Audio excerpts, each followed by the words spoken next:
Bonjour et bienvenue. Alors j'avais vraiment à cœur de vous faire cette petite vidéo sur la puissance de la miséricorde divine dans nos couples, dans nos cœurs, dans nos familles. Je suis diacre et en même temps écoutant psychologique pour les particuliers ou les couples. Je fais du coaching, la formation en coaching aussi, chrétien ou pour tous. Et du coup je suis confronté à pas mal de couples qui ont des soucis divers, et notamment avec le pardon. Nos cœurs deviennent de pierre, on n'ose pas en parler, on est rempli de non-dits, de rancune, etc. Et vraiment, il y a un souffle que le Seigneur veut donner, de sa miséricorde, pour que nous-mêmes on reçoit une vraie liberté, un vrai ressourcement intérieur, et qu'on puisse le transmettre à d'autres. Alors d'abord, bien sûr, par la confession, le sacrement de réconciliation, mais aussi dans notre manière de vivre les uns avec les autres. Jean-Paul II, suite aux apparitions de Jésus à sœur Faustine Kowalska, il était apparu comme ça, montrant son cœur d'amour, avec marqué « Jésus, j'ai confiance en toi », et il lui avait dit de répandre sa miséricorde, de parler de sa miséricorde divine, et je vais vous en lire un petit texte. Mais juste avant, du coup, suite à cette fête qui se fait le premier dimanche après Pâques, eh bien j'avais été inspiré, avec mon épouse et mes deux filles, à faire un temps de miséricorde ensemble. Vous lisez un texte sur la miséricorde, je vous en donne un par exemple, en Colossiens 3.14, Colossiens 3.14, supportez-vous les uns les autres, et si l'un a sujet à se plaindre de l'autre, pardonnez-vous réciproquement. De même que Christ vous a pardonné, pardonnez-vous aussi. Mais par-dessus tout, revêtez-vous de charité, d'amour, qui est le lien de la perfection, et que la paix du Christ, à laquelle vous avez été appelés pour former un seul corps, règne dans vos cœurs, et soyez reconnaissants. Voilà, on médite un petit peu cette parole, et ensuite les parents montrent l'exemple et vont s'agenouiller auprès de chaque enfant, tour à tour. Et voilà, et tranquillement, on mettait une bougie, c'était le soir, on était vraiment bien, et on demandait pardon avec sincérité sur tel ou tel sujet qu'on pouvait se reprocher envers un enfant. Voilà. Et puis, on faisait silence, l'enfant faisait silence, il voyait ce qu'il avait au cœur, et puis il posait ses petites mains sur le front de papa ou de maman, et il lui pardonnait, il lui disait voilà, je te pardonne, et en même temps il priait pour lui ou pour elle. Et ça, tour à tour, d'abord les parents demandent à chaque enfant, chaque parent à chaque enfant, on tourne, et puis ensuite ce sont les enfants qui s'agenouillent, qui demandent pardon aux parents, et les parents qui les bénissent en priant pour eux. Je peux vous dire que c'est très fort. Au départ, ma fille me disait, une de mes filles me disait, oh, j'avais pas très envie, etc. Mais au final, c'est fou, quoi.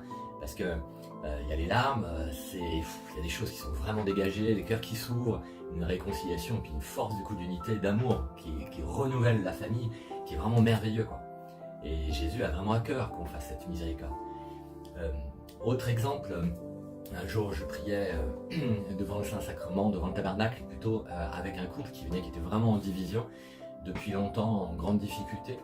Et j'étais laïque, je n'étais pas encore ordonné diacre. Et puis, j'ai eu à cœur, quand j'ai prié pour eux, de demander le renouvellement de leur sacrement de mariage.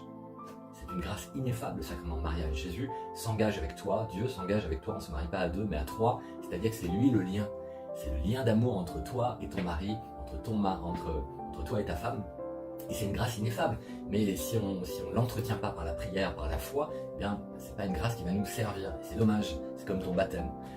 Et du coup, eh bien on a prié, on a demandé un renouvellement de cette grâce, ce sacrement de mariage sur ce couple. La femme est directement tombée dans le repos du Saint-Esprit, ou en tout cas dans un état qui fait qu'elle s'est mise à trembler. On sentait qu'elle n'était pas toute seule. On a prié pour sa délivrance au nom de Jésus.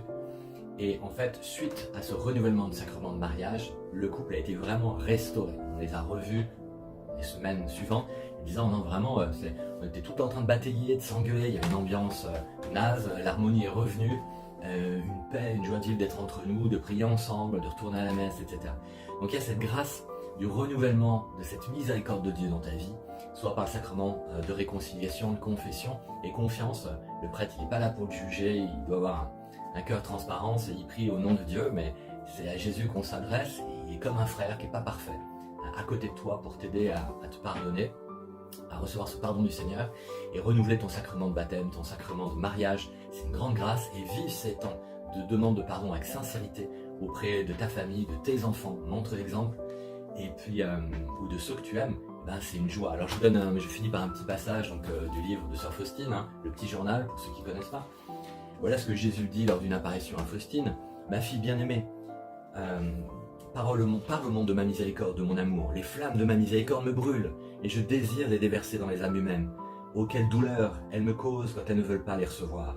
Ma fille, fais ce qui est en ton pouvoir pour étendre la vénération de ma miséricorde. je suppléerai à ce qui te manque. Dis à l'humanité douloureuse de se blottir dans mon cœur miséricordieux, et je la comblerai de paix. Je suis l'amour et la miséricorde même. Quand l'âme s'approche de moi avec confiance, je la comble de tant de grâce qu'elle ne peut les contenir toutes, et elle rayonne sur les autres âmes. Tout ce qui existe est contenu dans les entrailles de ma miséricorde, plus profondément que l'enfant dans le sein de sa mère. Ô combien douloureusement me blesse l'incrédulité en ma bonté. Ce sont les péchés de méfiance qui me blessent le plus douloureusement. Le problème, c'est pas sa grâce, sa miséricorde. Le problème, c'est notre manque de foi. Alors mes amis, vraiment croyez en cette puissance de résurrection, cette puissance d'amour, cette rencontre qui peut se faire avec Jésus et grâce à Jésus, cette puissance de miséricorde dans ta vie, dans ton couple, dans ta famille, mais va la chercher, voilà, va la chercher.